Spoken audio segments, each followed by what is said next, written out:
morning, everyone. I hope all of you are fine and doing well.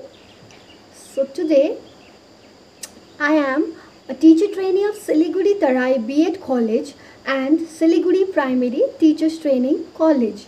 So, today here I am is to teach you a chapter from history which is of West Bengal Board class 10. Okay, as we have already started with the chapter, I will give you a brief recapitulation of what we read in the last class and then we will continue with the chapter. Okay, so in the last class we dealt with the chapter named Early Stages of Collective Action. Okay, so here in this chapter we learned about the revolt of 1857, how it started, how the people supported this rebellion and all. Okay, so here let's have a brief recapitulation.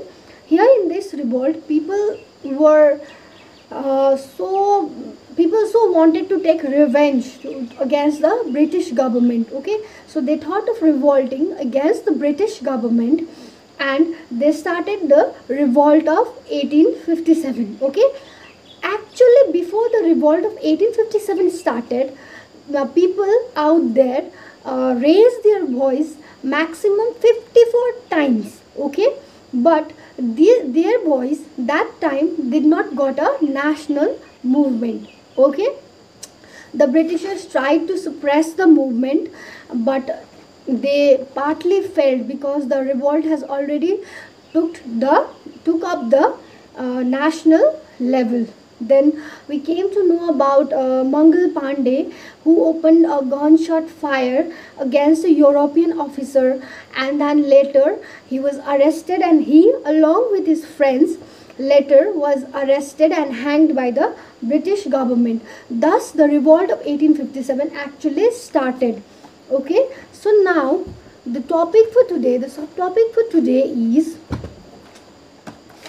characteristics of the revolt of 1857. Okay, now we'll look at the characteristics of revolt of 1857. Okay, the revolt of 1857 was longly mistaken as a sepoy mutiny. Okay, people used to think that revolt of 1857 was a sepoy mutiny which was done in the favor of Britishers. Okay, British East India Company.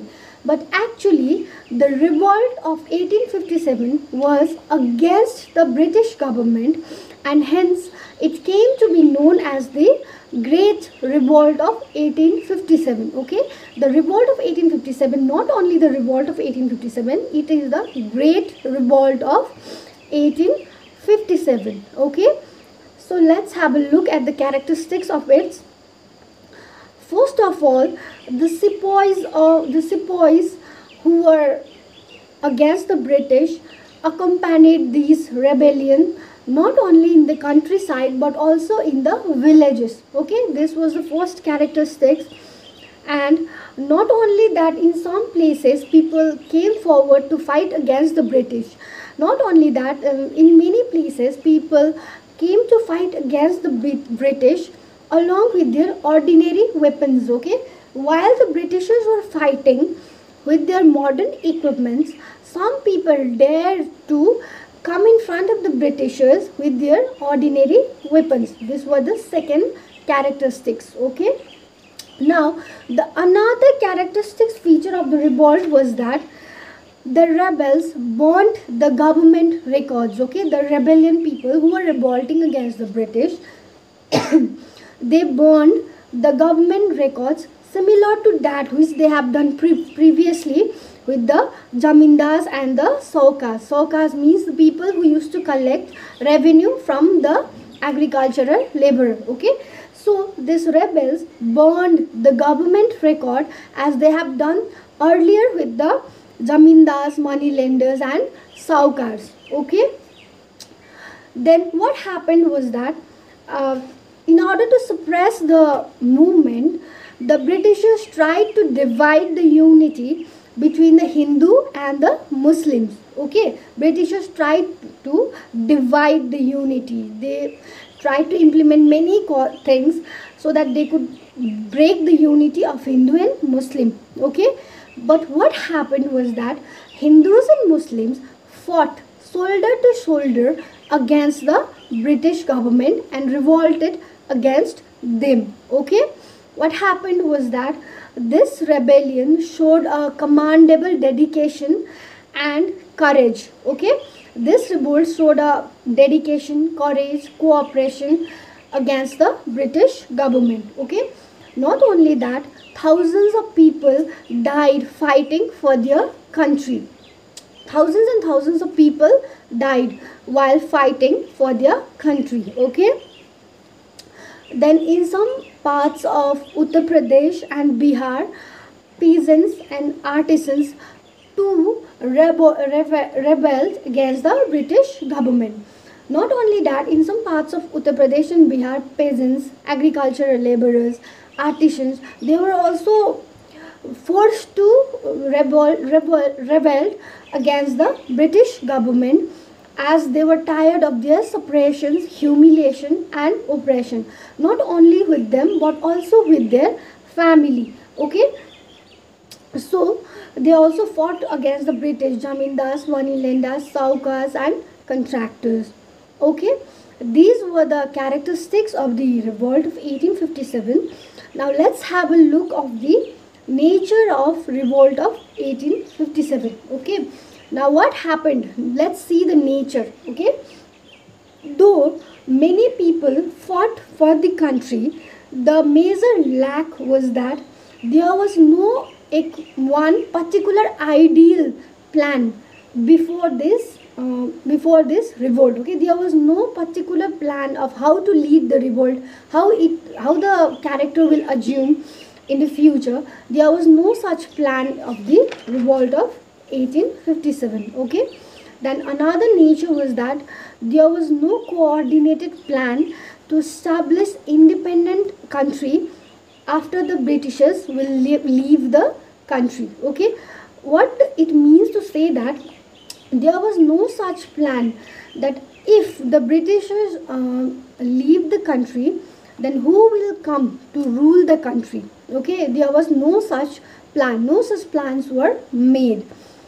Then number 3 nature was that common people who are middle classes people, common people did not participated in the movement. Okay, so common people from many areas, they did not join their hands together to support this movement. Okay, then there was no proper plan, cooperation, now organization among the rebels in different parts of the country as well. Okay, so this was the nature of the revolt of 1857. Then let's have a look on another subtopic, that is attitude of the educated Bengali society towards the revolt of 1857. So in this revolt of 1857, how the Bengali people reacted to this revolt of 1857, we will learn that. Okay, in Bengal, Barakpur, Calcutta, Barakpur is in Calcutta. So there was a main center for this part, for the outbreak of this revolt. Okay, now what happened was that the revolt broke there on the religious matter. Okay, it was not for the national cause. The religion broke there for the religious matter. Okay, the sepoys thought that Britishers are doing some conspiracy to their religion, so that they can convert the sepoys to Christianity. Okay, so this was the main problem, that the Bengali people opposed this rebellion. Okay, then another characteristics was that there was also socio-economic reason because of which the Bengali people did not supported this reason. Okay, then what happened was that the Bengali people who belonged to the well-to-do family, middle class family, who were well educated with their English education, so what happened was that their trade and commerce was flourishing because of their English education only. So if they oppose the British, then what they will do with their English, as they had got the English education from the Britishers only. So that this was the second reason as why they opposed this, why they didn't supported this revolt of 1857. Okay, we will do this much for today. Rest we will continue in the next class. Okay. Now, let's have a brief revision of what we read today. We started with the characteristics of revolt of 1857, in which the sepoys, not only from the countryside, they also supported from villages as well. Then they also joined their hands together to fight against the British. Then, despite the British attempt to create a disunity among the Hindus and the Muslims, but these two communities fought together, joining their hands against the British government. But what happened was that in the nature of the revolt, we can see that there was a lack of plan, there was a lack of coordination among the people. Then we came to know about the Bengali educated people who did not supported this rebellion because of socio-economic reason, as they was earning their money because of the English education only. So this movement got a setback because of the religious problem as well.